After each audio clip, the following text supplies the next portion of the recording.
I hope you would have used this time period productively to do some revision work. So basically, what we have to do is we are left with actually one more chapter, which is on the statement of cash flows. So before moving on to that, I just want to cover this question number 1, which is very vital as far as your examination is concerned, because it is a compulsory question, as well as it is the summary of all what we have learned so far. So it is very important for you to attempt that question. And also you have to be mindful, the question number 1 has totally changed since September 2018. Okay, so September 2018 was the last paper which was under the new accounting standards, that is SLFRS 9. So you have to be very thorough in that standard what we did, and also you need to remember the basics that we learned. Okay, so I think before we had a break, I think I went through the question number 1 for September 2019, if I'm not mistaken. So what I'm going to do is now we'll start off with that, and then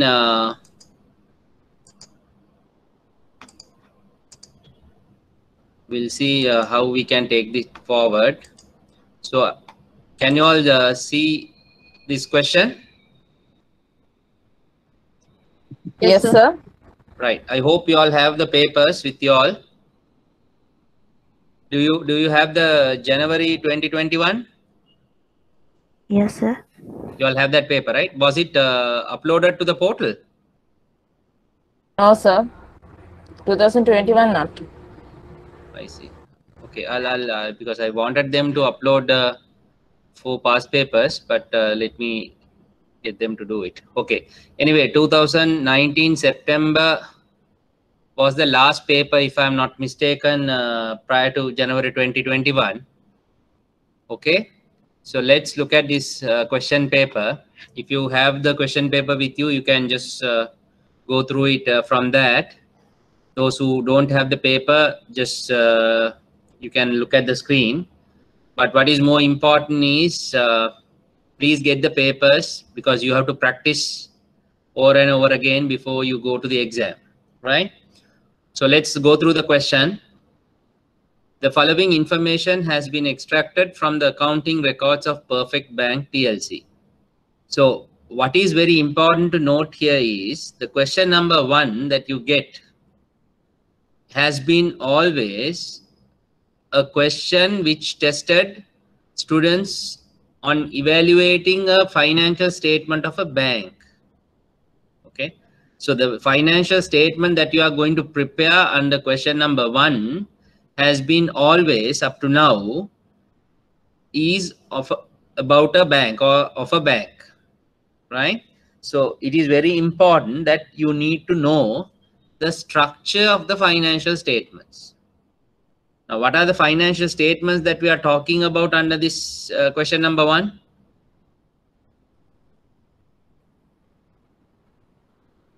What are the financial statements that we need to prepare?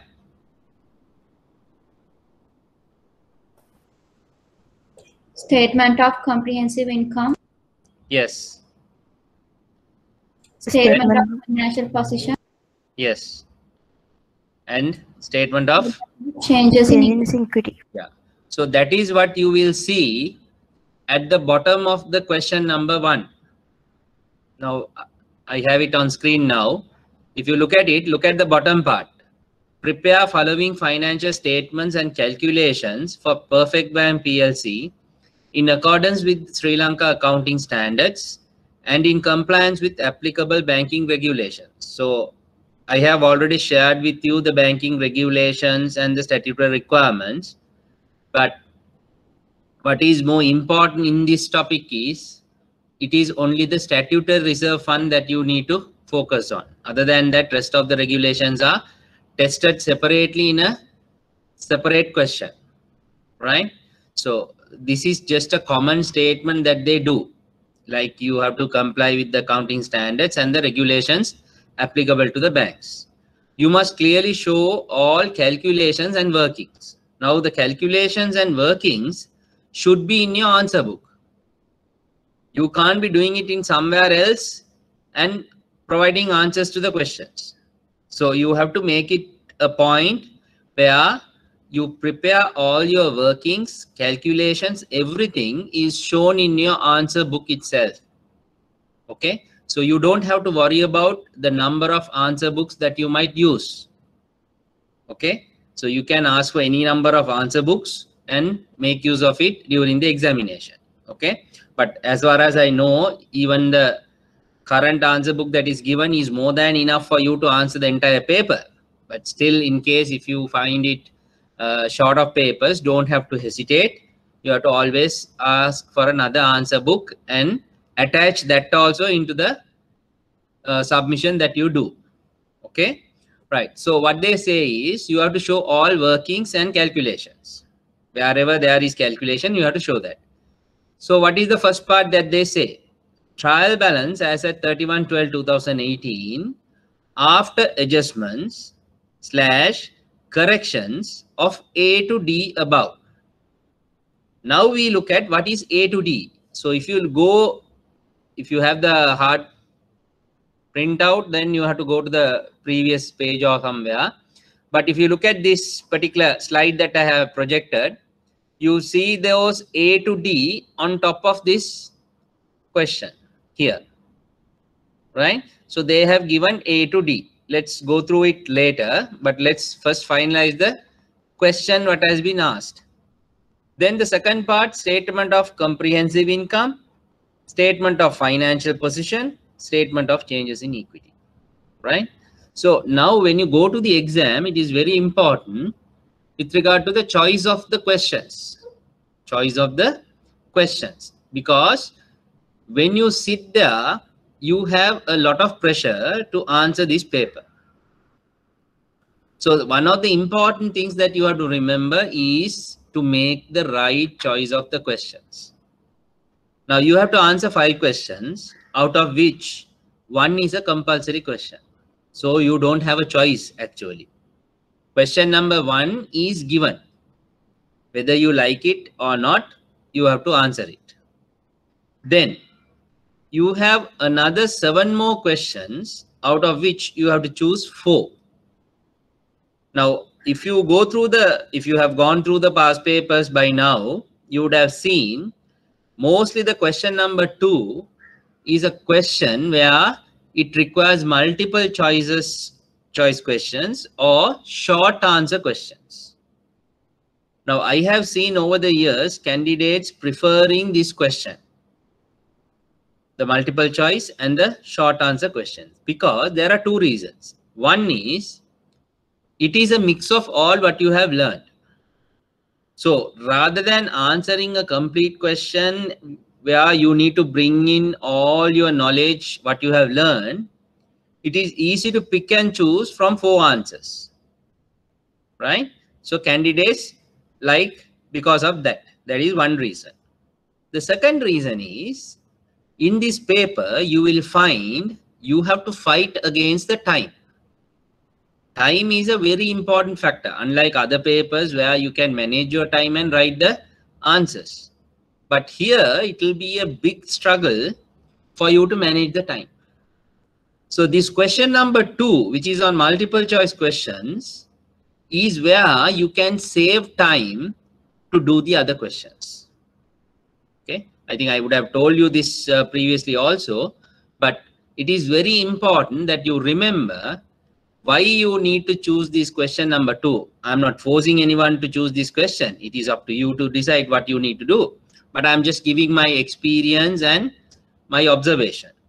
So why it is easy for us to choose question number 2 is because I can save time so that I can allocate that time to the other questions.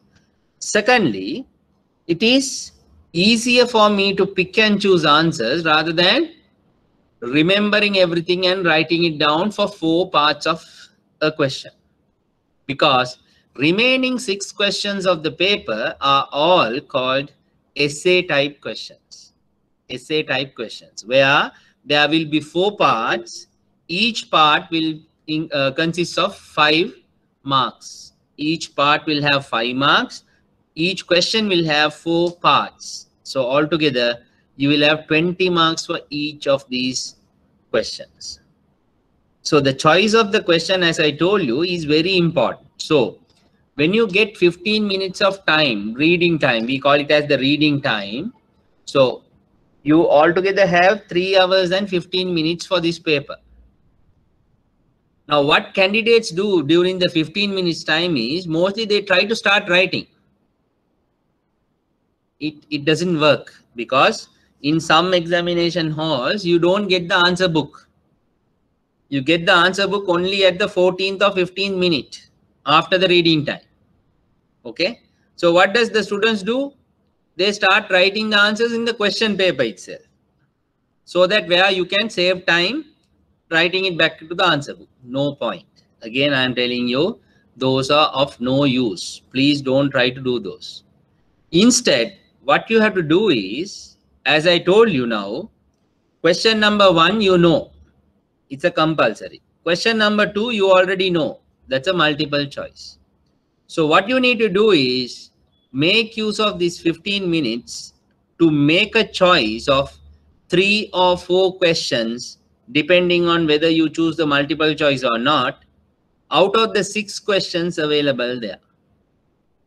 So what you need to do quickly is go through the questions, not reading it from the beginning to end. That is another mistake the candidates do. Because every question, the first paragraph or maybe the first page will have only the details about the question. What is required will be tested at the bottom. So what you need to do is, out of the 6 questions, quickly you have to go through what are they asking. Like in this question, when you go to the bottom only, you know what is the question is about. So likewise, in that also, quickly you have to go through the questions that are being asked under each of these 6 questions. Then from that, you have to make a judgment. What are the questions or question subject areas that are very easy to you, or whether you can recall from what you have learned to answer those questions. So from that, you have to shortlist 3 or 4 questions with in the order of your preference. Once you have done that using these 15 minutes, or if you have done the choice very immediately, maybe within the first 5 minutes, make use of the balance 10 minutes to read and understand those 3 questions. By doing that, you will need not to read the question over and over again when you start writing. Okay. So what you need to do is, whatever that I am saying now, you need to practice it at home, just like you are sitting and doing the paper. Take the paper September 2019, sit and do it in the way that I told you now. Maybe most of you all have not seen the January 2021 paper. So it's a good opportunity for you to do all the past papers prior to January 2021. And just before the exam, or maybe say 1 or 2 weeks before the exam, because the exam is going to be somewhere in November, I believe. It's not in the near future. So you can wait and do your revision work. Ample time is there. So just before maybe 2 or 3 weeks, you can sit and do this January 2021 as your examination question. Then you will really experience what am I talking about now. The time allocation, how you decide on the questions, all those will come into the play. Okay. So very important with regard to the choice of question. Now, after you do all these, what you have to remember is at least allocate 60 minutes for the question number 1. That is the minimum, I would say. Whatever an expert you are, you need to spend around 45 to 60 minutes in the examination hall to do this question, right? You will realize it. So that's what I'm saying. Try to manage your time, save time from other questions, and allocate 45 to 60 minutes for question number 1. Now, some candidates say that why should I attempt question number 1? Because if I answer around 90% correctly to all other 4 questions, which amounts to 80 marks, I can easily score my 50 marks or maybe 45 marks, whatever. So I don't even need to try the question number 1, but don't ever do it. Okay? Because we don't know. The structure of the paper might may differ from what is now. Or sometimes the examiners might decide those who have not attempted question number 1 might not get through. There could be possibilities. So whatever said and done, you have to make an attempt to do the question number 1. So leave it for last. And if you are confident, you can do it at the beginning itself. But my gut feeling is that you should leave it for last, at least having 45 to 60 minutes. Okay, right. So that is just a brief on what you need to do at the examination hall. Any questions?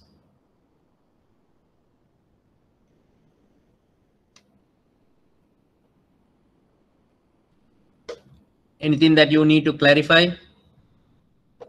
Because we are going to straight away going into this question now. No questions. All Excuse clear? me, sir. Sorry? Excuse me, sir. Yeah, go So ahead. we have to do the past papers from September 2019, is it? Or before also To September 2018. 2018? Even you can Oh. even try to the March 2018, but I think it had the older classification with regard to financial instruments.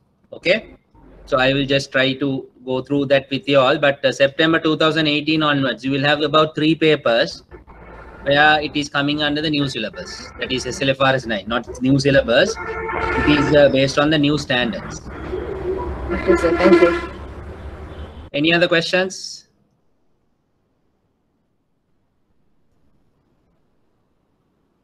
Right. Okay. So then we'll go on to the question. So what has been given here is a trial balance, or it's actually not a trial balance. It's a list of account balances, right? So what has happened? Some person or the accountant of this particular bank has extracted the balances from the GL, that is the general ledger, the account balances of each and every account, and he has put down in a table like this. Okay, but unfortunately what has happened, he has missed to incorporate these adjustments. So these are called adjustments. What you see from A to E here are called the adjustments, right? So these adjustments now have to be incorporated into your financial statements. So when you start doing your examination paper, you will read the question number 1 where it says trial balance as at 31/12/2018 after adjustments or corrections from A to D. So they don't want you to do now E. Part E is not required. What you need to do is A to D, incorporate those adjustments into the list of account balances, and then prepare the trial balance. So let's look how to do it. Now the first part is to do the corrections or the adjustments. So what does the adjustment say? Adjustment A. I think I already did these adjustments in the classroom. Is it? Did we do this? No, sir. We didn't do, right? Ask, no, sir. Without the adjustment, just you ask to do the trial balance. Yeah, just ask us to do the trial balance. Do the trial balance. That's it. Okay, fine. Right. Now we'll look at the adjustments. So adjustment A, they say financial assets recognized through profit or loss. So this is what? Financial assets recognized through profit or loss. What is the short form? It is a financial instrument. We call it as fair value through P&L. Can you remember? FVTPL. All have forgotten. What are the classifications that we have?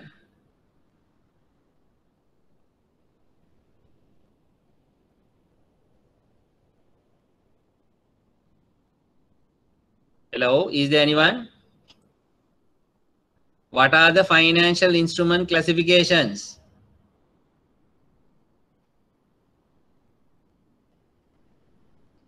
At least refer to your notes and answer me.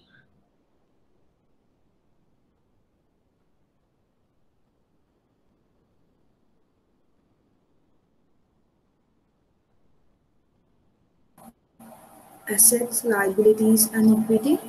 Pardon? I didn't hear you. Based on SLFRS 9, what are the classifications? I'm asking about that. Financial assets, financial liabilities, and financial equity.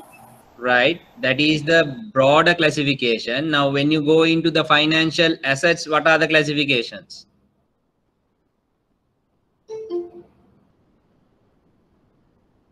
How many categories are there and what are those?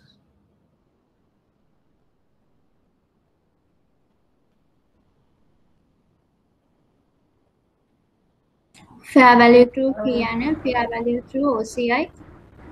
And what is the other one?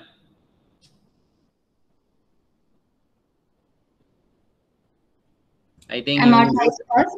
amortized cost. SPPI test. Right. You have to go through your notes again and do a thorough revision. Right. So I thought like the lockdown period or maybe the travel restriction period should have been utilized productively. Right. So you should have revised by now, at least to recall what we learned. You can't be start all over again when you lead up to the examination. So why I have taken the paper today is assuming that you all have done the revision work. If not, it is not going to be very useful to you all if you can't recall what we learned. How many have joined today? Let's see. There are about 36 or 35. Right. So it is very important that you do your revision work. Now, when we are starting to do past papers means you have to be up to date with whatever the things that we have learned. Right. Anyway, you have to do your vision work, but let us go through this question now. Financial assets recognized through profit or loss includes 200 numbers of shares invested in Joy Lanka Limited. As at 31/12/2018, market price per share of Joy Lanka Limited is ₹80. So what we need to do is, now there is a financial asset.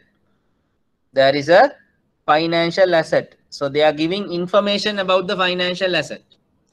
How they are dealing with this financial asset? They are going to recognize any gains or losses of this financial instrument into the P&L. That is why it is called fair value through P&L. Fair value through P&L, right? So financial instruments are valued at two bases. One is at amortized cost or the other one is at fair value. Okay, you can do it at amortized cost or you can do it at fair value. So this particular financial instrument or the financial asset is valued at fair value. So in order to do a fair valuation, what do you need? You need a market price. You need a market price. So that is why they are giving you the market price of this share, which is Joy Lanka Limited, as at 31/12/2018. So which means when we go to the list of account balances, now you have to find out whether you have these financial assets that recognized through profit or loss. So you will see here, item number 4.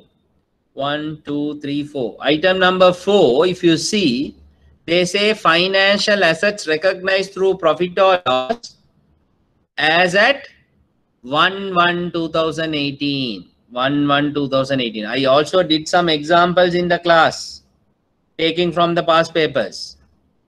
So 1/1/2018 means that is at the beginning of the financial year. That is at the beginning of the financial year. So what are they talking about? They are talking about a fair valuation to be done for these financial instruments. Okay, right. Now you may have to refer to your question paper. I'm going to use the board, right? You can see the board, right? Is it visible? Yes, sir. Right. So now we are talking about financial assets recognized through profit or loss. Financial assets through P&L. Okay. Financial assets through P&L. I'm using a short form. They are talking about that. So what is given in the list of account balances? They say as at 1/1/2018, the value of the shares, refer to the question paper, value of the shares is 18,000. 18,000, they say 18,000. Okay, that is at the beginning of the year. Now we are preparing financial statements for a financial year. Now what is the financial year we are talking about here? For the year ended 31/12/2018. So if it is 31/12/2018, we have to see as at 31/12/2018, what is the value of this financial instrument? What is the value of this financial instrument? So they say financial assets recognized through profit or loss includes 200 number of shares invested in Joy Lanka Limited. Market price per share of Joy Lanka Limited is 80 rupees. So the number of shares here is 200.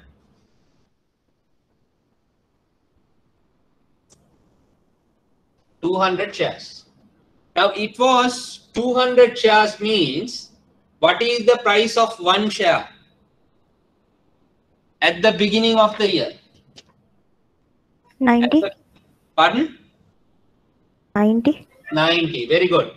So 200 shares worth 80,000 means at the rate of 90 rupees per share. Do you understand that point? Do you understand that? Yes, sir. Okay.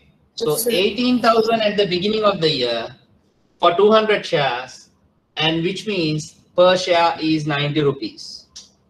Now, as at the year end, that is 31/12/2018, what is happening? The share price, the number of shares is again 200, but the share price is 80 rupees. 80 rupees. So which means what has happened to the share price? Chris. It has come down. It has come down. It has come down by how much? 10 rupees. 10 rupees per share. 10 rupees per share. So if it has come down 10 rupees per share for 200 shares, how much is it? 16,000. Pardon? 16,000. No, I'm asking, it has come 2,000. down to 10 rupees per share. 10 rupees per share. For 200 shares? 2,000. 2,000, is it? Correct? Yes, Right. sir. So, there has been a reduction in value by 2000. In other words, these 200 shares at the rate of 80 rupees means it is worth 16,000. Now what has happened? During the year, value of the share has come down. Come down by how much? 2000. 2000. Now my question to you is, what is this 2000 is as far as financial assets recognized through P&L is concerned? What do you call it? What do you call it? It is Fair a value loss. Loss. fair value loss.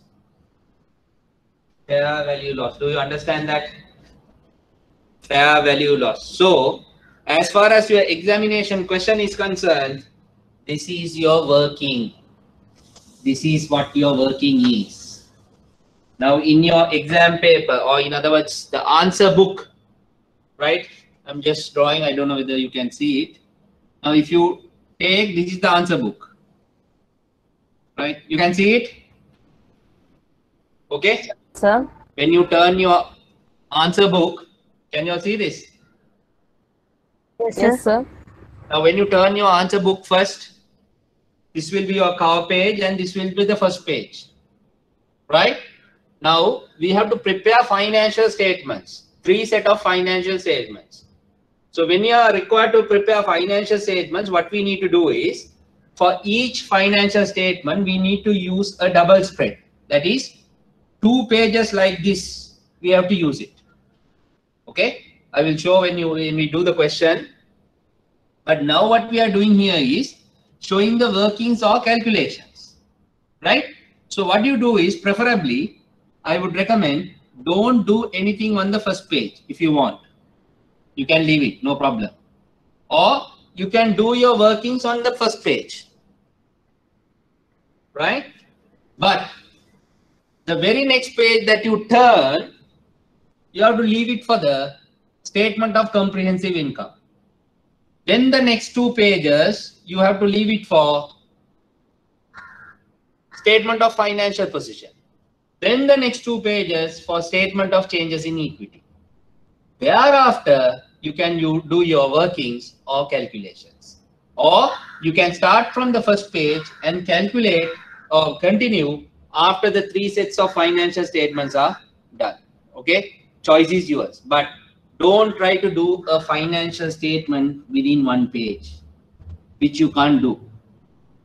Okay, don't try to do it because you are not going to do any saving to the IBSL by reducing this. When you are given an answer book, you will utilize it for the maximum during the examination. Okay, so please remember that. Always remember to use a double spread to prepare the financial statement. Right. Now we are going back to this. So what you do in your book, you will say. Excuse me, sir. Yeah. So as you said, we can do the first question at last. So should we have to keep space for the first question? No need to do that. You can start from the beginning to do all your other questions. So that's what I told you. Very good question that you asked. Now, normally what candidates do is they choose the multiple choice question to be answered first. So what they do, they use the first page for that purpose. Why? What you need to do is, just look at it. What you need to do is, because why I am taking time on this is some candidates just make mistakes on these also. Now let's say this is your answer book and this is your cover page. This is your first page. Now what you can do is, here you will have a cage to say which question that you are answering. So I answer question number 2. And if you look at the answer book, they will clearly say, don't write anything on this page, don't write anything on this page. So only the middle part where you get lines, you can write. Okay. So question number 2, now question number 2 will require you to give multiple choice question answers. So what you need to do, put the sub question number. Okay. Question number 2, first part, answer might be B. Answer might be B. Now this is the simplest thing that you have to do. But what candidates will go and do is, they will go and write the answer incomplete. What this B is. Say, suppose the question, I can show you. It's better to show you, or then you will understand.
Okay, let's have a look at this question.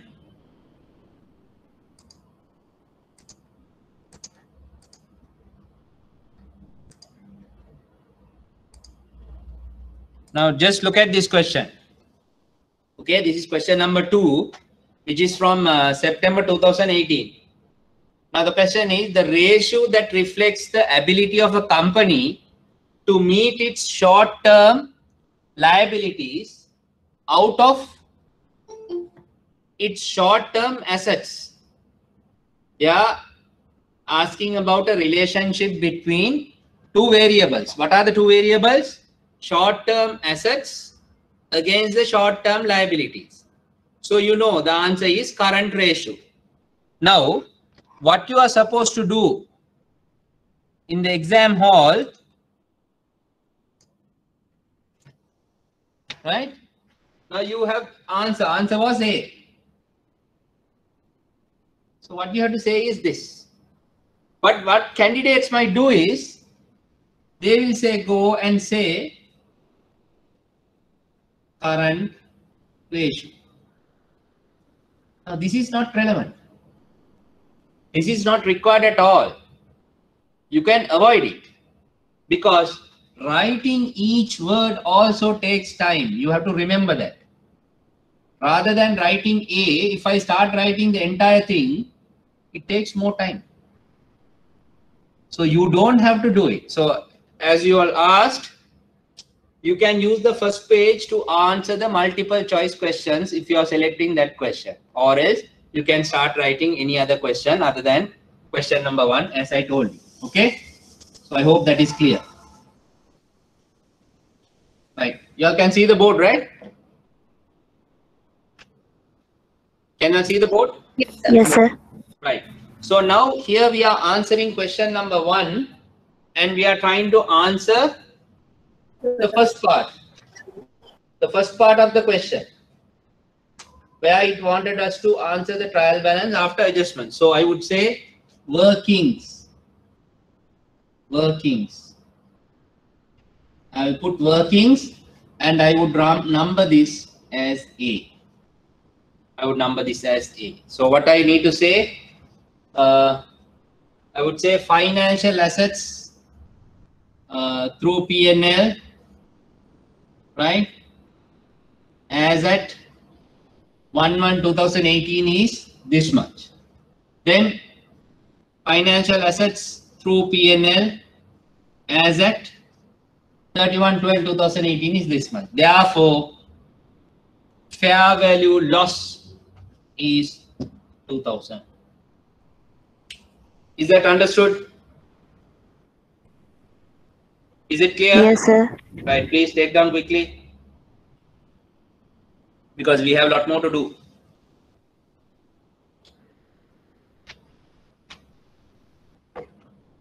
Or if you are using a device other than a mobile phone, you can take a photograph so that we can move on to the next one. You can take a photograph and keep it.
Okay. So now, no point in doing this and not knowing how to adjust it in the financial statements, right? So now, what is the impact? What are they saying? The fair value through P&L assets, which were at 18,000, should be 16,000 at the end of the year, right? So if I am to reflect that in my financial statement, I will go back to the trial balance, right? Just look at it. Now this is my trial balance. Now in my trial balance, you will see there is one line which says financial assets recognized through profit or loss account as at 1/1/2018. So it should be not 18,000, but now it should be how much? 16,000. So when you incorporate these adjustments, you have to incorporate it with a pencil or pen in your question paper itself. Okay? Then only when you are preparing the trial balance, it will be easy for you. Otherwise, you will have to go back and look at it over and over again, right? So we have to look at what is the double entry that I have. What is the double entry that I need to incorporate? I don't know whether I can zoom this. Right. You all can see this, right? Is it visible? Yes, sir. Right. So what you need to do is,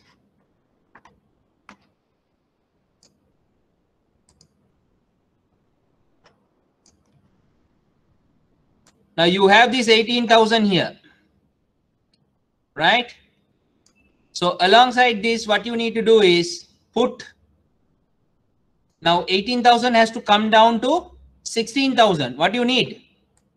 You need to reduce it by minus 2,000, minus 2,000. So I'm just showing you how, what you need to do.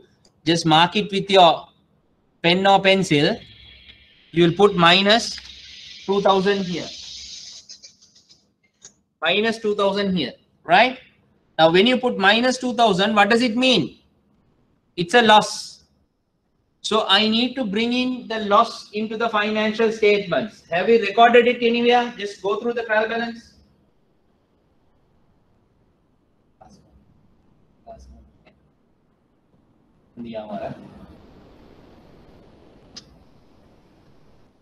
Right? So if you go through the trial balance, you don't have it anywhere. In the trial balance, you don't have this. So we need to bring in a new line here. Just at the bottom, what you need to do, you need to bring in a new line to capture how you record the financial. So I'm just writing it here. what you can say is, you can say fair value loss on financial assets through P&L, and you can just record the 2000 there at the bottom. Okay, just mark, because when you are preparing the trial balance, you have to take that amount also into your trial balance. So what will happen? What is the double entry? A debit here and a credit to the financial assets at fair value through P&L. Financial assets at fair value through P&L. So every adjustment should have a double entry. Every adjustment should have a double entry. Right. So we are done with adjustment A. Please remember that you need to show these workings in your answer book. And once you are done, you can go and mark it in your list of account balances. Then we will take it from there to the trial balance. Right. Now read the adjustment B. What do they say? Adjustment B.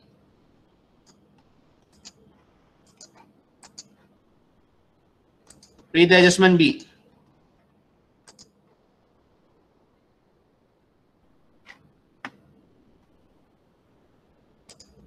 Right. What do they say? Purchase of office furniture amounting to rupees 6,000 during the year was accounted in the miscellaneous payments account. Now, when you read this part, you have to recall, when you purchase office furniture and equipment or office furniture to your organization by paying 6,000, what would be the double entry? What would be the double entry? Yes. What would be the double entry? When you purchase furniture or any fixed asset, under LK 16 we learned it. So what you do, you will debit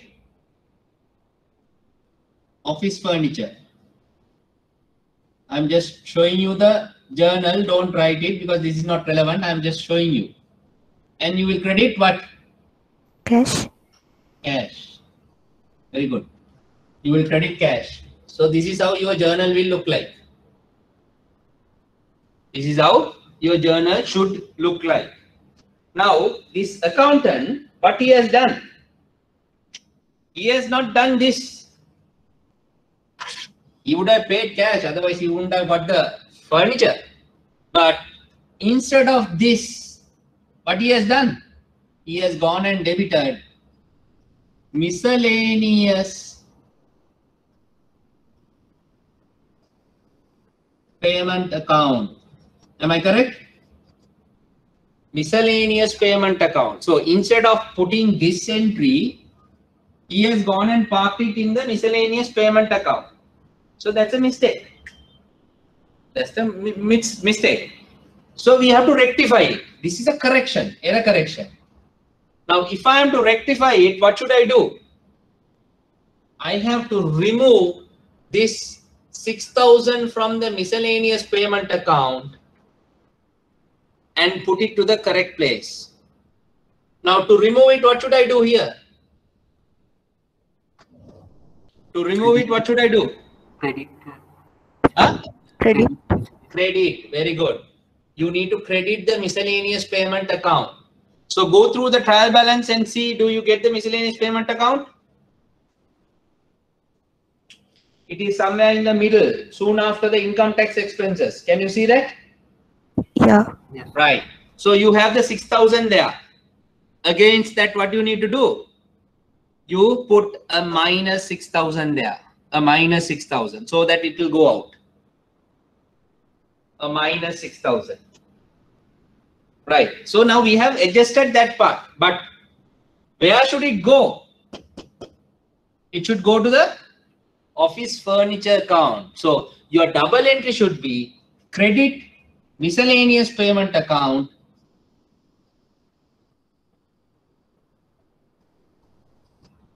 debit office furniture. Office furniture, to rectify this error. Now I have done this part. How do I do this part? I have to bring in a new line saying office furniture, just like the previous one. But before doing that, I need to go and check my trial balance or the list of account balances, whether I do have anything in relation to fixed assets. Can you look at it and tell me whether you have anything? Do you have anything? Property, plant and equipment. Very good. You will see here, property, plant and equipment. Here, you have property, plant and equipment. I'm just drawing very...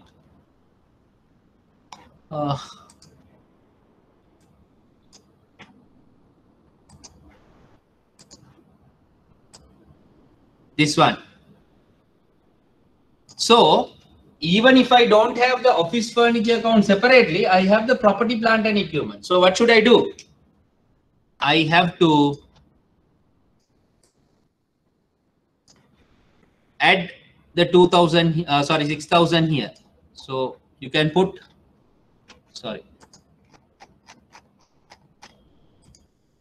you can put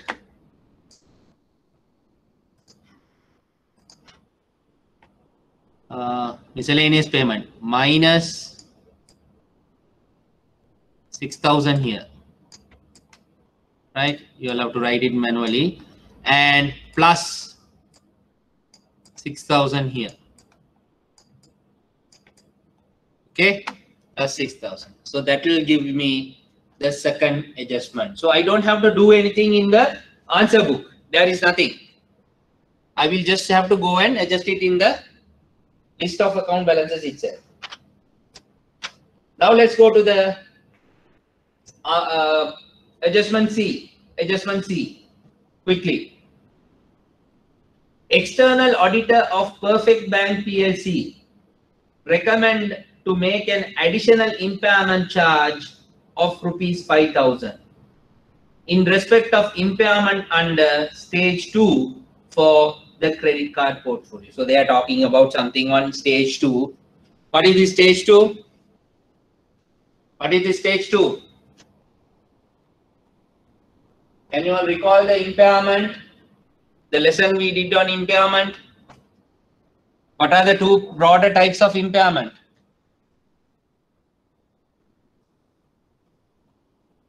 What are the two fair value broader... and amortized. Pardon? Fair value and amortized cost. No. Impairment. I am referring to impairment. There are only two types of impairment. What are the two types?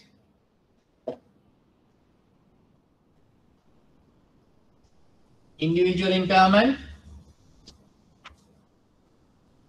What is the other one? All have been forgotten. You have individual impairment and collective impairment, isn't it?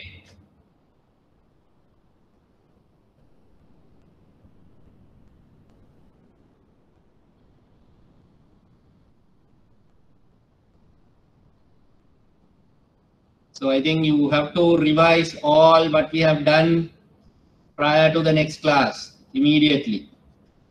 So collect individual impairment is where you identify a customer and do impairment separately. Collective impairment is done on collective basis under 3 categories. What are the 3 categories? Stage 1, stage 2, and stage 3. Didn't we do this? What is the answer? Did we do this? Yes, sir. So better please do revise before the next class, because otherwise no point in doing the class if you don't revise what we have done. Okay, right. So today of course we will do the question number on September 2019 paper, but when we come to the next class, please do revise. Okay, right. So what are they saying? This particular bank has not provided impairment adequately. So under stage 2, the auditor says that the impairment that you have provided is not sufficient. So you need to provide more. You need to provide more, because that is what the auditors will do. After you provide the financial statements to them for the audit purposes, they will go through the financial statements and they will say, look, you have not provided impairment sufficiently. So now you have to provide impairment. So if you are to provide impairment, what they want you to do is additionally to provide 5,000. But before going into providing impairment, you need to know the double entry. You need to know the double entry. Can somebody tell me what is the double entry? When you provide impairment,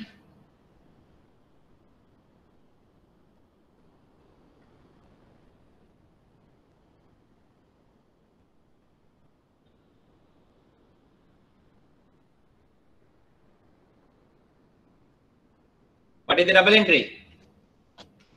You will debit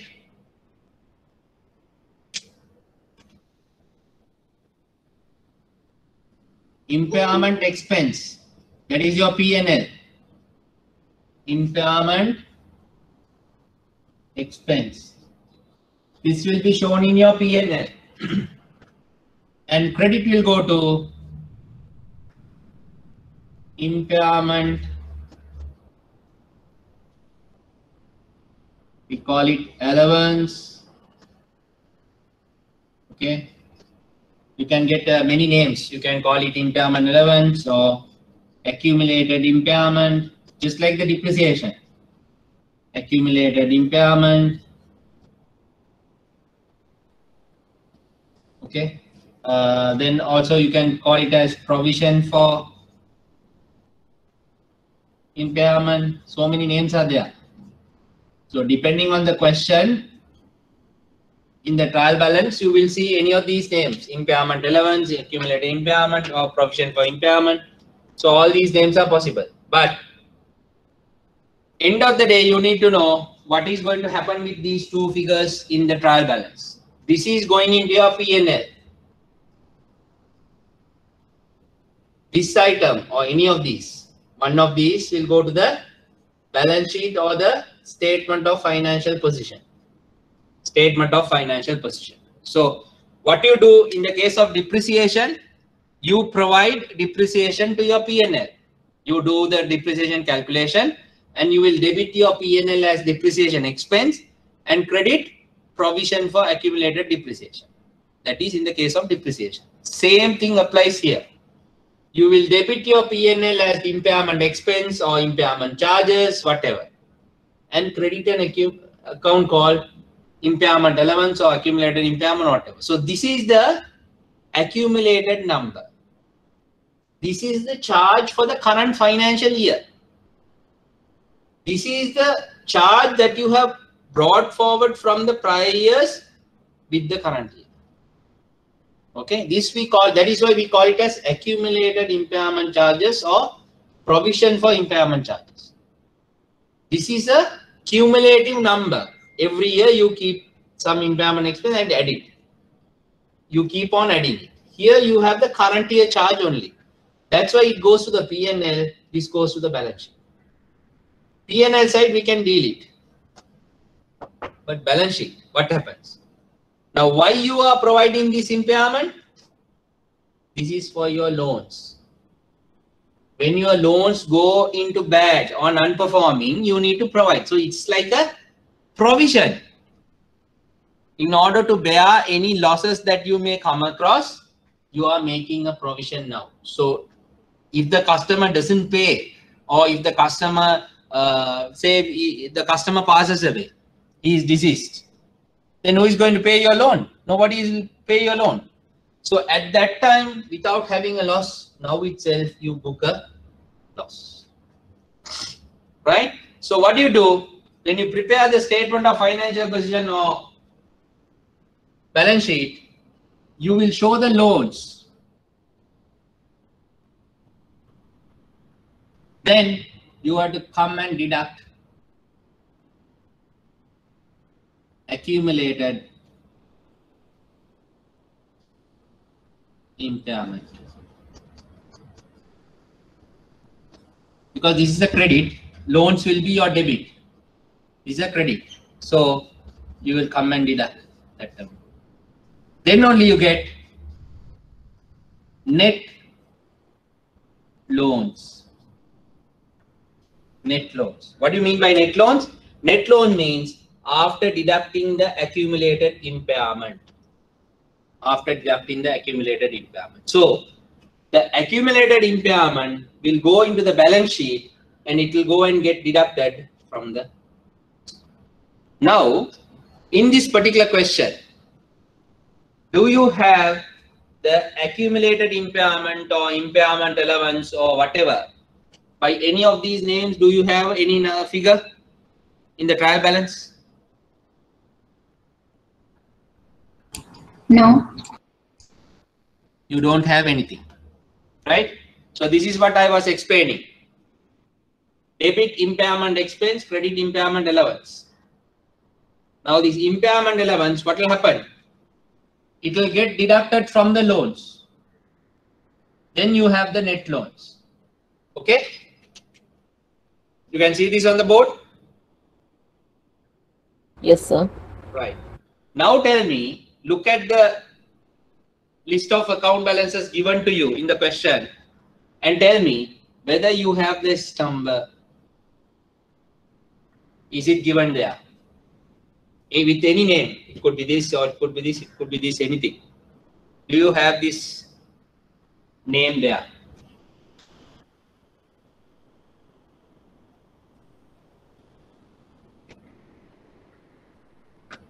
Do you have it? No. But you will have this. This you have. In what name do you have it? Impairment charge. Impairment charges on financial assets. You see that? Impairment charges on financial assets. That is the item number 3. They already have 4,000 there. Can you remember? So impairment charges on financial assets is already there, 4,000. But this amount is not given. But instead of this, they have given you something else. What is that? Net of impairment. Very good.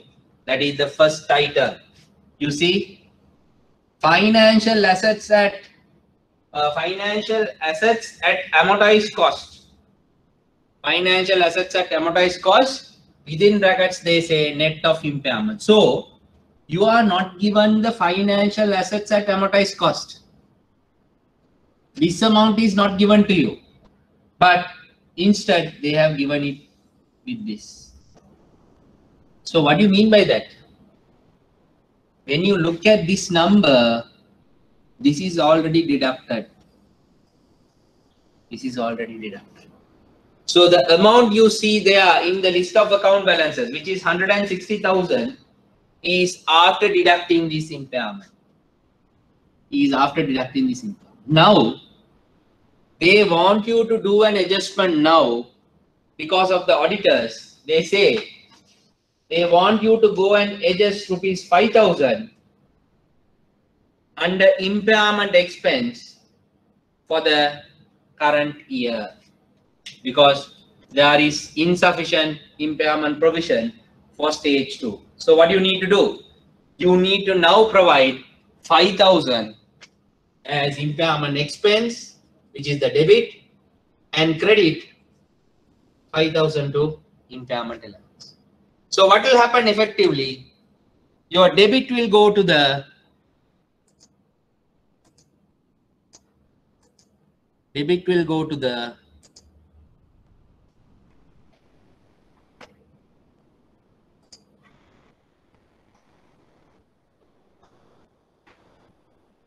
you can see the presentation, right? Yes, sir. So your debit will go to this. It will get added here, plus 5,000. Plus 5,000. What will happen to this? Deducting 5,000. minus 5,000 or deduct 5,000 from here. So please go to your question paper and mark those two items, your debit and the credit. So your debit will be to this 4,000, it will go to 9,000, and the credit will go to the financial assets at amortized cost, which will be 5,000 deducted. So it will come down to 155,000. 155,000. So again, here also, you don't have to show any workings. There are no workings for this. It's only marking the adjustment in the question paper itself and taking the correct balance to your financial statements. Right. Now let us look at the last adjustment, which is D. Excuse sir, then we don't want to show any workings for regarding this, sir? No, because there is nothing for you to write now. There is no calculation, nothing is there. So it's a matter of just going and adjusting your list of account balances. Now in the first adjustment, you need to show workings because there is a reduction in value where you have to show the calculation 200 shares into 80 rupees. Now here there is nothing. It's only the amount that is going to get adjusted in the list of account balances. Okay? Okay, sir, thank you. Right. Last one, adjustment D. They say amortized interest expenses of rupees 2,000 for the month of December 2018 is yet to be accounted. So what is the double entry? Now deposit, is it a liability or asset? Liability. Liability. It's a liability, right? So amortized interest expenses means interest expense will come on what? Now on an asset, if you have a financial asset at amortized cost, you will get interest income. But if you have a financial liability, you will have interest expense. Interest expense. It is like the loan and the deposit. Loan is your financial asset, so you get interest income from the customer. Deposit is your financial liability. You have to pay interest to the customer. So what are they saying? That the amortized interest expense of rupees 2,000 for the month of December is yet to be accounted.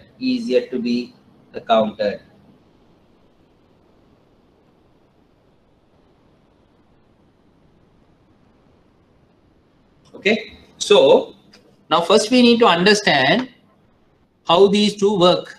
Then only we know what is happening. Right. Now, those, I think you might have forgotten this, so that's why I'm just quickly doing this. Now this is financial assets and financial liabilities, right? Remember, financial assets and financial liabilities. Now both these here, when you are considering it at amortized cost,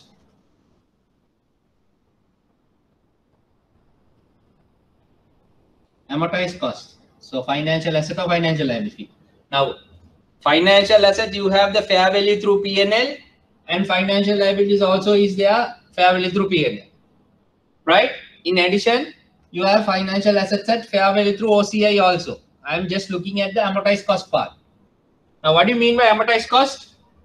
Amortized cost means capital plus accrued interest. So please do revise your notes. I have done all these in the class. Capital plus accrued interest. So the best example that I can look at is here loans, here deposits. Right? So what happens in a loan? You have given to a customer a loan capital. And now you get interest from the loan. The customer will pay you interest. So you have accrued interest income. Interest income. So from an asset or a loan, you will get interest income, right? So these two are your amortized cost. Now here what will happen? When you have deposits, you have the deposit amount. If you go and put 100,000 fixed deposit in the bank, that is the deposit amount, capital. Then you have interest or accrued interest expense. Now, when you take a deposit, the bank has to pay interest. So it will be an interest expense, right? So when you add these two, that is called amortized cost. So you see, financial assets at amortized cost, financial liabilities at amortized cost. Both are there. There could be financial assets at amortized cost and financial liabilities at amortized cost. Now, if there is an adjustment going to a financial assets at amortized cost, you have to adjust it to the interest income. If there is an income, that is how it will get adjusted. If it is a financial liability, there will be an interest expense. There will be an interest expense. So double entry will be here, debit financial assets at amortized cost, credit P&L interest income.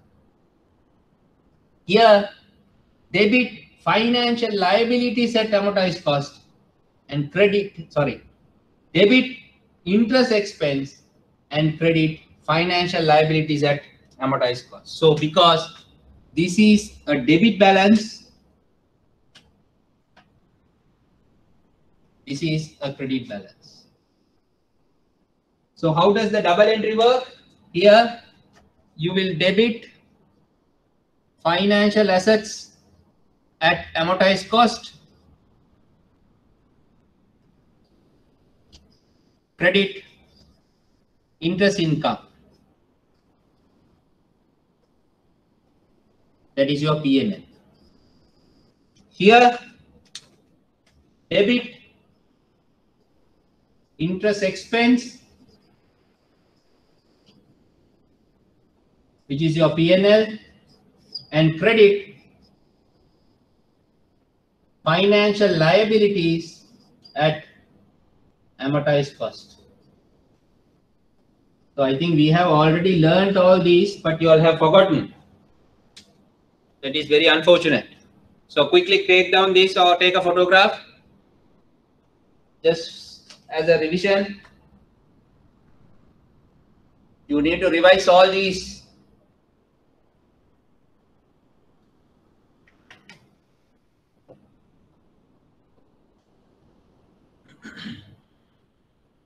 Quickly take down.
Okay. So now look at the adjustment. They say amortized interest expense of 2000 for the month of December 2018 is yet to be accounted. So which means this particular bank has not paid an interest amount of 2000 in the month of December. So what do you need to do? You need to debit 2000 to your interest expense and credit financial liabilities at amortized cost 2000. So now look at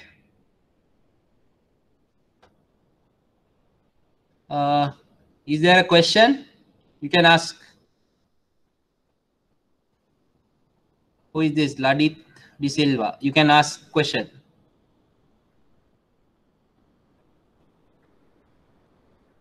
Do you have a question? No, sir, no. Right. Okay, fine. So just go back to the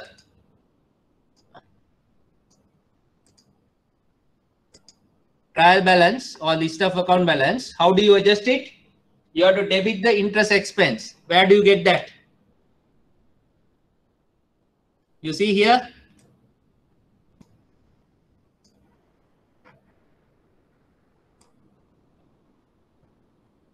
Interest expense on financial liability. You have it there.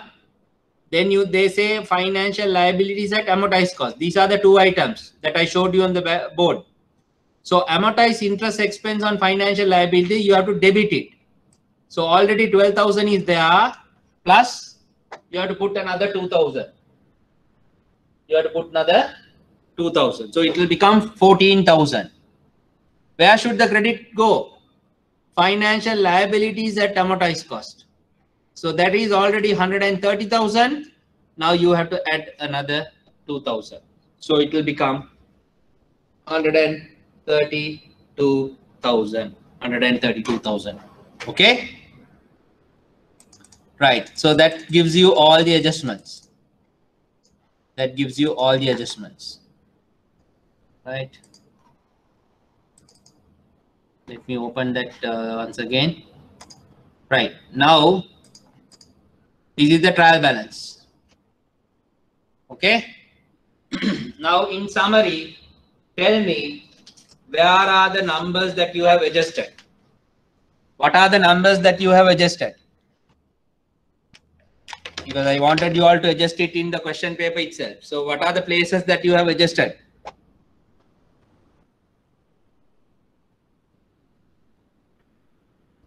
First one. Financial asset and Financial assets at amortized cost. We wanted you to deduct 5,000 from there, correct? Yeah. Yes, sir. It will become 155. 155.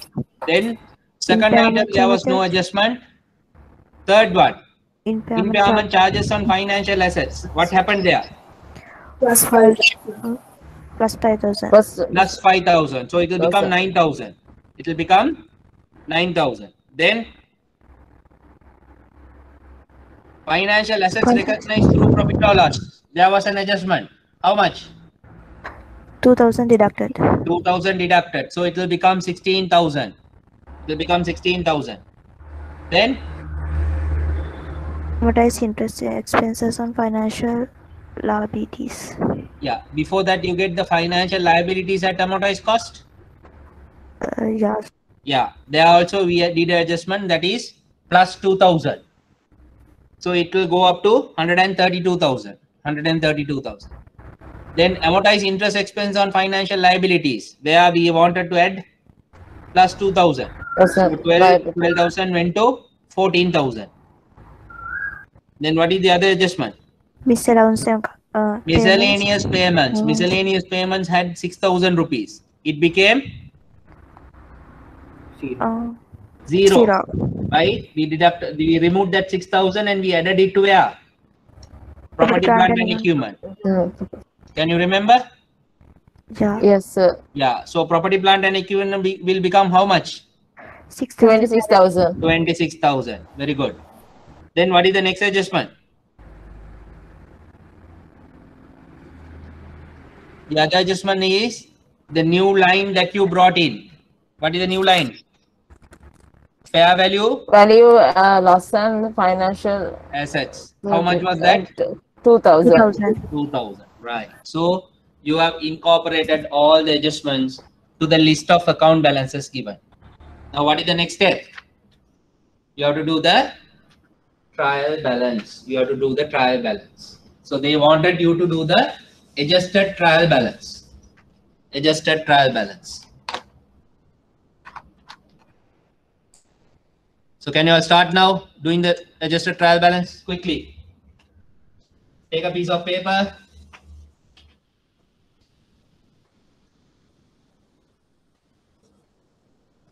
If you are doing it in a book, CR book, no problem, you can do it there. Others quickly.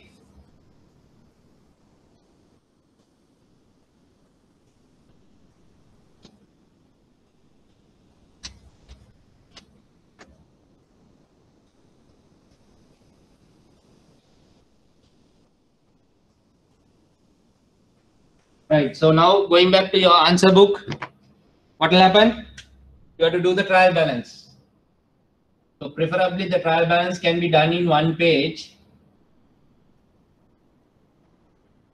So assuming that this is your answer book, I'm just taking a sample.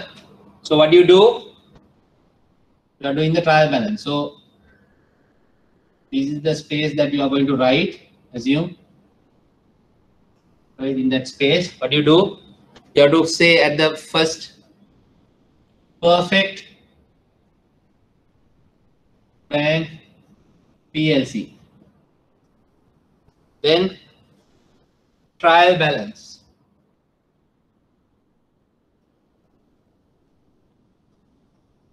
Then you have to specify the date.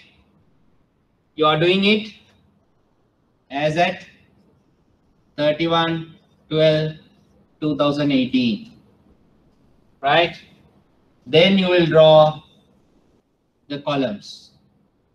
There will be one column, two columns.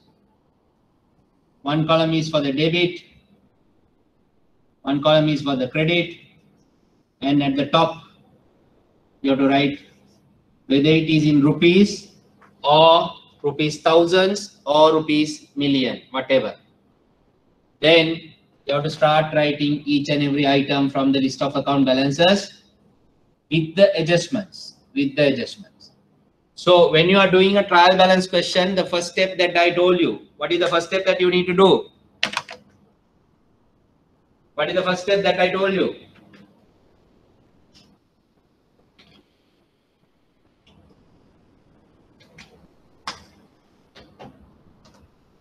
You have to mark all the list of account balances that were given as whether it is on the left hand side of this, you can mark all these as whether it is asset, liability, income, expense or equity. That is the first thing that you do. So you have to mark all those in the question paper itself on the left hand side, whether it is asset, liability, income or expense or equity. When you mark those, you will come to know whether it is a debit balance or a credit balance, because you know what is the normal balance. What is the normal balance in a asset account? Debit. Debit. In a liability account? Credit. Credit. Then when you have income, it's credit. Expense? Debit. Debit. Then when you have an equity component, Credit. it's credit. But when you have something like drawings or dividends, what will be? Debit. It will be a debit. Okay. So those are the two elements from the equity where you will have debit, the drawings and the dividends. But other than that, all the equity components will be in credit. So if you have marked it, then it's a matter of putting it into the two columns, the amounts, debit and credit, with the caption of each line item. Okay. So when you do it,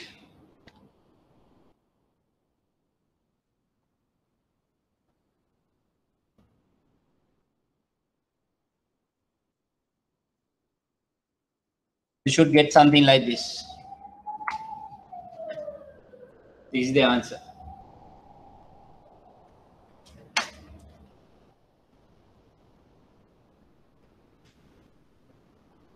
This is the answer.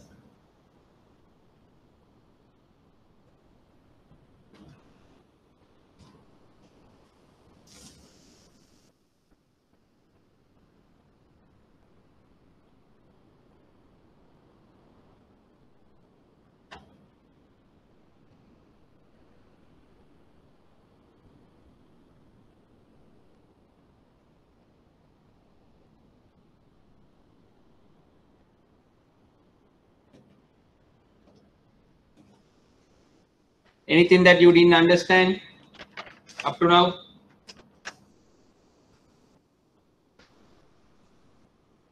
Can ask. So once you do the trial balance only, you can proceed further.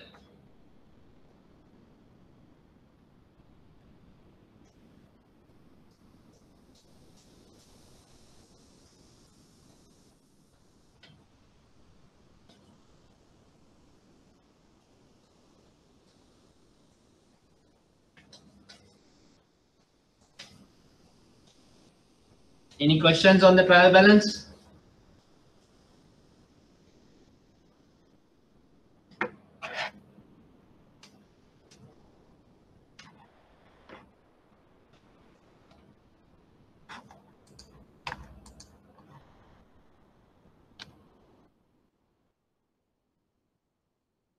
And also, like, I'll just show you. This is the adjustment for the first part, part A. How you will get the adjustment, and what is the double entry also, right? So this is in terms of the double entry, but we also went and adjusted in the question paper itself the two items where you will debit and where you will credit. Okay. Then we look at adjustments B. This is what the double entry is. You will debit office furniture account or the property, plant and equipment, and credit miscellaneous payments account.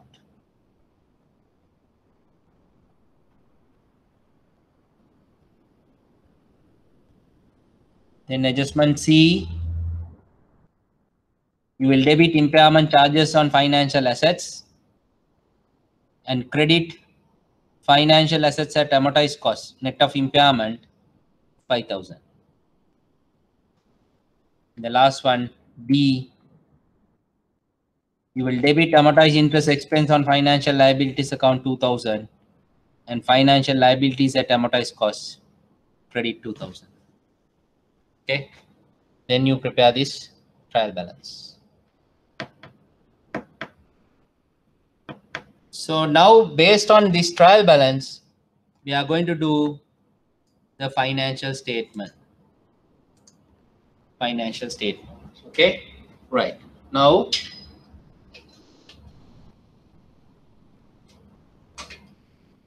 the board is visible to you all, right? Okay.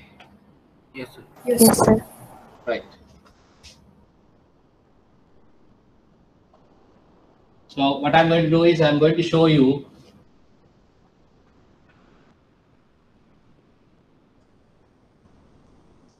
So can you all see the line that I have drawn? Yes, sir. Yes, sir. Right. Now, assuming that this is your answer book, as I told you, you take a double spread. You take a double spread. So in the double spread, you can't write anything on the two corners. Similarly, you can.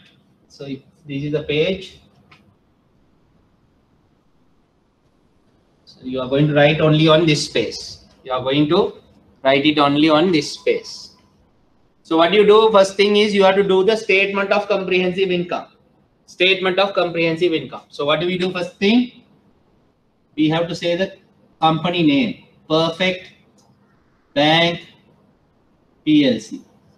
Perfect Bank PLC. Then we have to say what is the statement that I am going to prepare. statement of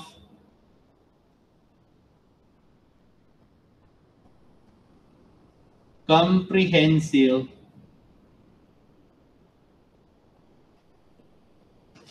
income. I gave you all some sample financial statements of banks, right? I gave you Commercial Bank, Sampat Bank. Yes, sir. So you have to, now you can go through those. Just go through those and you will get an idea how these financial statements should be prepared and presented. Then we have to say for the year ended. For the year ended 31/12/2018. Then we keep a one line and then we draw this. Okay. Then from this corner you have to have two columns. Okay, two columns. And here you will say whether it is rupees or rupees thousands, whatever. Right? So this part will be your section to write text. This will be for your numbers. Similarly, we will make use of the same on this side as well. So this will be your comprehensive income. When the examiner opens your answer book, he will see, or he or she will see, the comprehensive income, statement of comprehensive income in a double spread page. Again, when you turn the other side, you will see the statement of financial position. Again, you will see statement of changes in equity. So that is why I wanted you all to answer it like this. Answer it like this so that it is very clear. You know, you have adequate space to write all the lines. The two columns are there. I will explain why the two columns is there. You will understand that. That is how it is done. Okay. So if you want, you can take down quickly because we have only limited time.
Right. So when you are preparing a statement of comprehensive income for a bank, especially for a bank, there is a specific format that you need to follow. Right? There is a specific format which you need to follow. So what you will write first is interest income.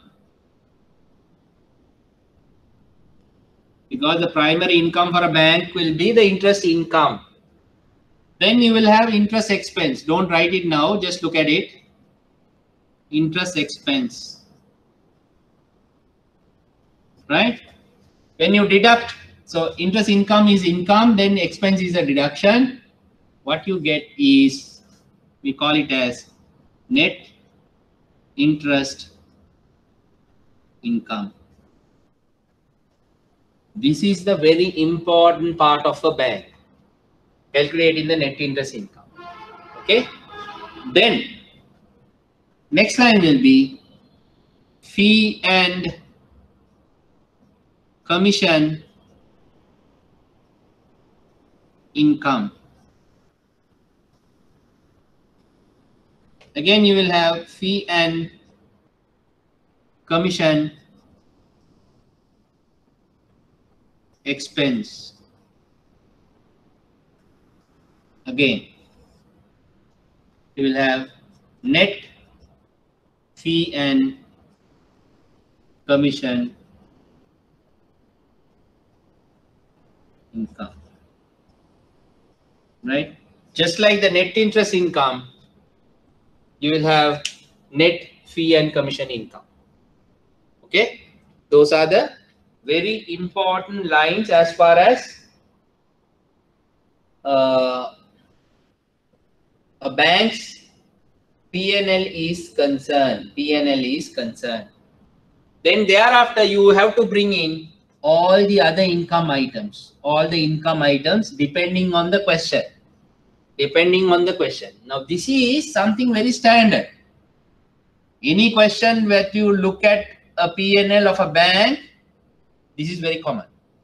But thereafter, what will happen? You will have specific items. Any income items that you will have, that has to come here. Right? Once you get that, all items coming here, you will have total operating income. We call it as operating income. Don't write it. Operating income. That will be the total here. Okay. Right. Now, what we need to do is look at this question. Look at this question and tell me now, what are the numbers that you are going to put down for these? What are the numbers that you are going to put down for these? Now, even I say interest income in the trial balance, you will see it with a different name. That doesn't matter. Okay. As long as you call it as interest income, there is no problem. Right. So, what is the amount for interest income? 36,000. 36,000. Very good. So I will put the 36,000 here. I will put the 36,000 here. Then, what is the interest expense? 14,000. 14,000. You might see it as amortized interest expense on financial liabilities. So now 14,000 is a deduction. 14,000 is a deduction. Now what do I do? 36 minus 14,000 is how much? 22,000. I will write that 22,000 in this column. You will see why I have used two columns. Right? Now this is why we use two column concept to prepare financial statement. Now not the cash book. Don't get confused with the cash book. We are not talking about the cash book here. This is for the financial statements. We use a double column concept for a financial statement. So this will make it very clear where you will not go wrong when you calculate additions, deductions. You will not go wrong. So what you do, you write the first two numbers here in this column, and when you take the total, you take it to the next column. Right? So once you have taken these two numbers, just mark it with a pencil on your answer book itself in the trial balance. Okay. Now you have prepared the trial balance now. Just put a small tick, not a big one.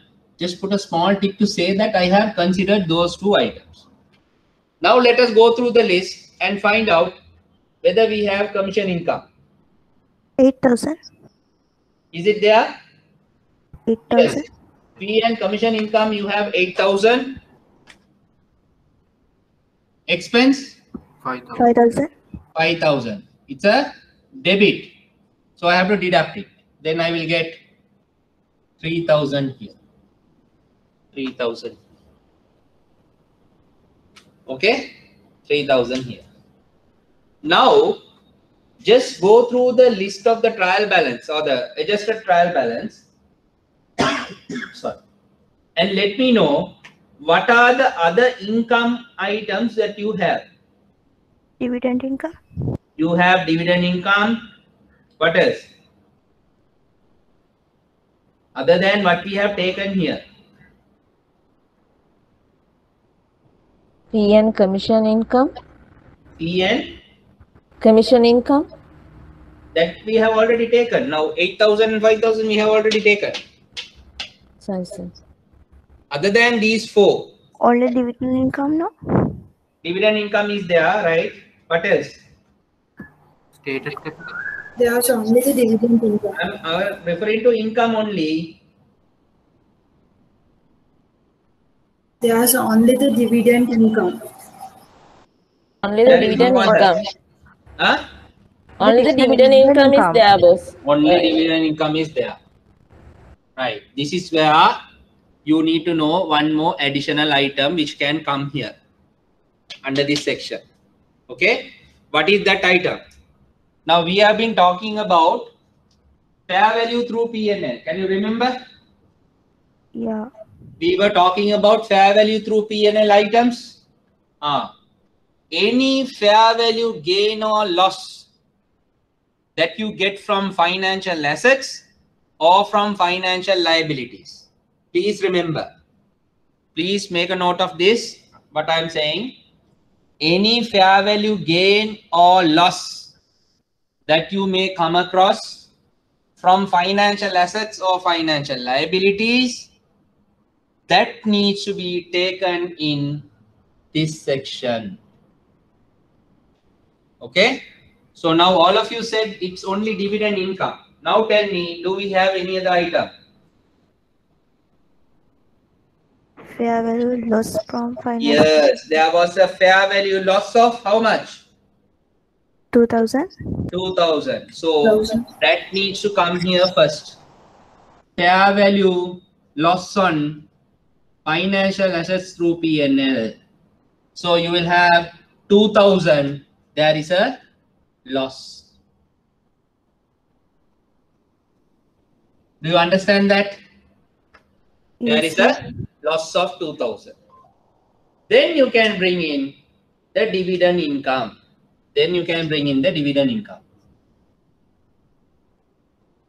Dividend income. How much is that? Again 2000, I think. Yeah. Then you have the total. What do you call that? Total operating income. These terms are very important. You need to know.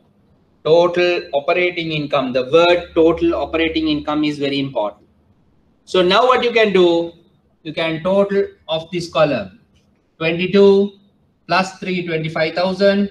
Minus 2 means 23,000. Plus another 2,000 means again 25,000. So what you have reached up to now is up to the total operating income. Total operating income. Is that clear? Any questions?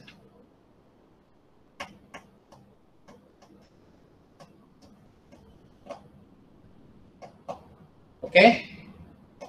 Total operating income.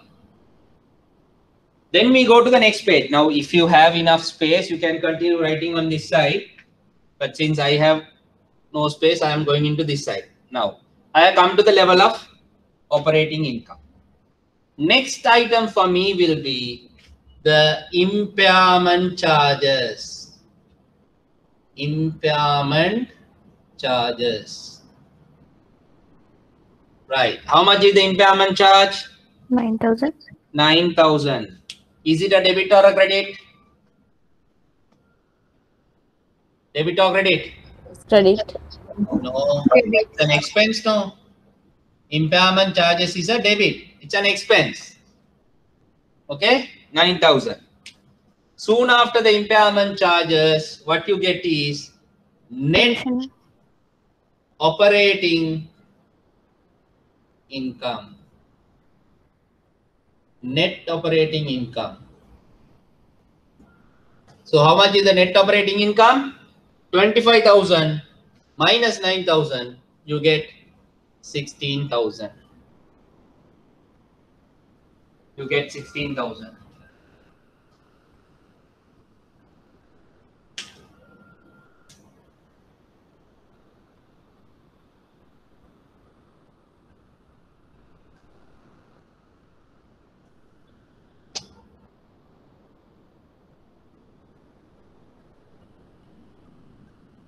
Right?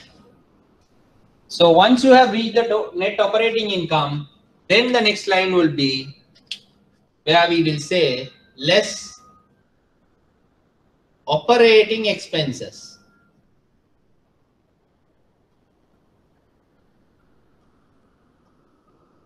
Operating expenses. Now these operating expenses, generally you might have 2-3 items, or sometimes you can just have one item also. That is also possible, right?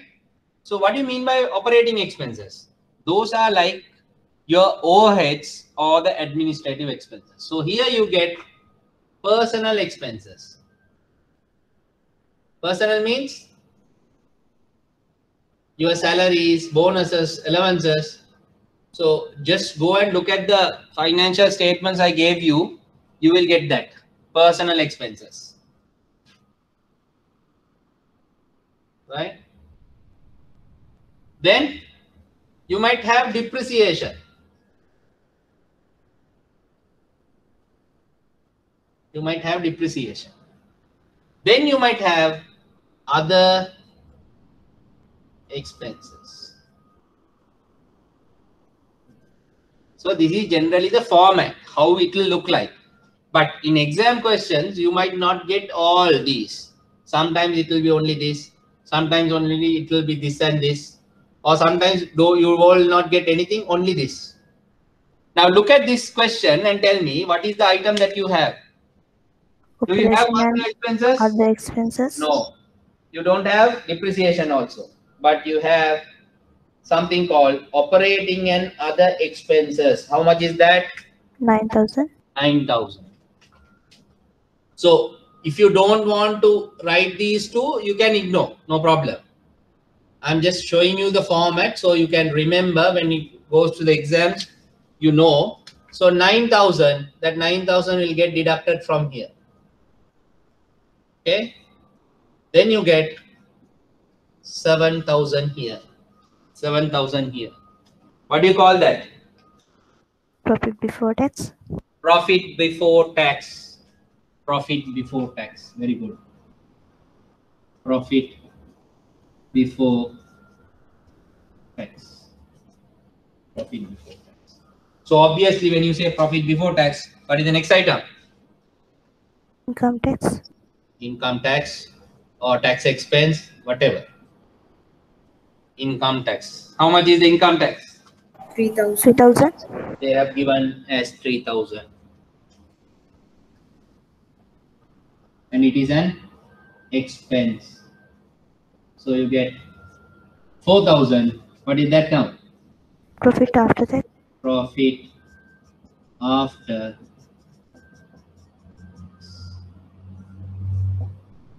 profit after tax. Do you understand that up to this point? So now do you think that it might take roughly about 1 hour?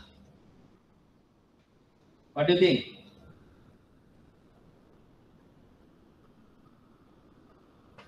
Now we have just completed only the P&L. Still we have the balance sheet and the statement of changes in equity. 2 more statements to go. Okay. So what happens in this question? Fortunately, we don't have anything else. But what do you mean by that is in the P&L, the statement of comprehensive income is only up to this level. But can you remember I told you there could be elements which are relating to other comprehensive income. Fair value through OCI. Can you remember those? So if there are elements which are relating to other comprehensive income, that also needs to come down here. That also should come here. Then only you get total comprehensive income and then you will get a total. Right? So it is not there in this question, but I think the question before this, that is March 2018 or September 2018 will have it. March Excuse me. Yeah. So where should we add the depreciation expenses? Depreciation. Yes, sir. Now, if you had the depreciation, you have to add it here. To operational expenses. Yes, yes, it has to be included there. Now in this question there is nothing on depreciation, so we assume that depreciation is also included here. In this 9,000, we assume that it is included because they have not given anything separately, no. But in questions, if they have given it separately, you have to show it separately, right? Are we clear up to this point? Yes, sir. Right. So unfortunately, we have to stop it there because I have the new batch starting today. After this, so I have their class at 3:30. But what I want is, can we have a class during the weekdays? 1 or 2? Is it possible? At what time, sir? Probably after 6:30. If it is 8 o'clock, would be fine. 8 o'clock. Yes. Or 7:30 after. So when you say 8 o'clock, it will go till 10:30, 11. Is it okay? It's For okay. myself, okay. I don't Okay, have a sir, problem. because we I don't have to go office once in a week, sir. That is a problem. Okay. What about Friday? Okay, sir. Okay, sir, no problem. Friday, can we schedule a class for about around 6:30? One day, no, just make an effort. Or else I have to do it on next Saturday only. What shall we do? Shall we do it on Saturday or can we do something on weekday? So shall we do it on Saturday? Okay. Right, then we'll leave it for next Saturday then. What we will do is next Saturday. Can we start at 12 at least next Saturday? Yeah, fine. So even a Friday also, if we can start around 8 o'clock, would be or 7 o'clock even fine, sir. Anybody, is there anyone who doesn't want to have a class on Friday? I don't want to force anyone, but if you have a reservation, please let me know. Sir, if it is after 7, it's okay. Is it okay? I don't know. There are about 23 people. If you have any reservation, plus please raise your hand so that I will know. If anybody doesn't want to have a class, please raise on Friday. After 7, okay. 7 should be okay, right? Yeah. Yeah, sir. After 7, okay, sir. Right. So what we will do is we will have a class on next Saturday. Friday. That is coming Friday. What is the date? 2nd, 9th, I think, right? Yeah. Yes, sir. Right. 9th, we will have a class at 7 in the evening.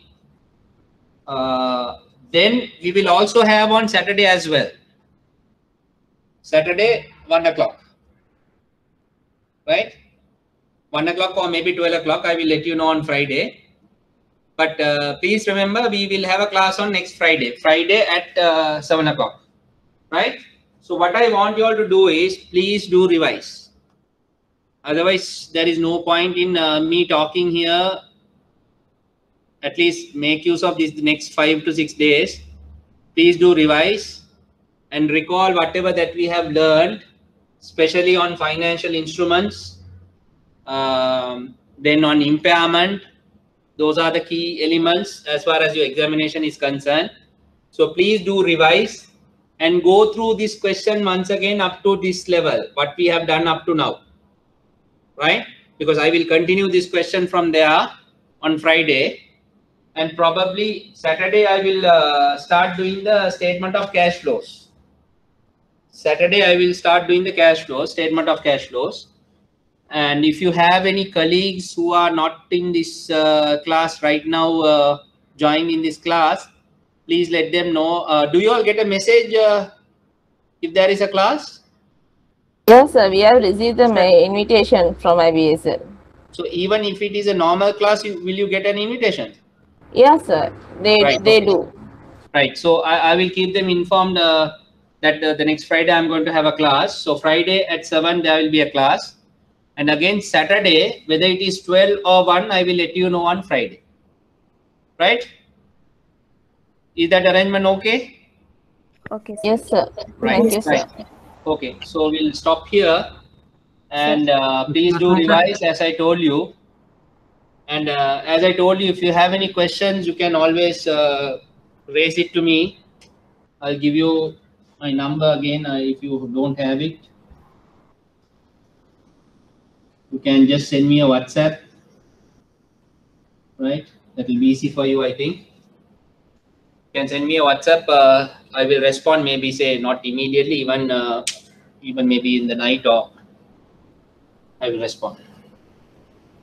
Right. So take care and be safe.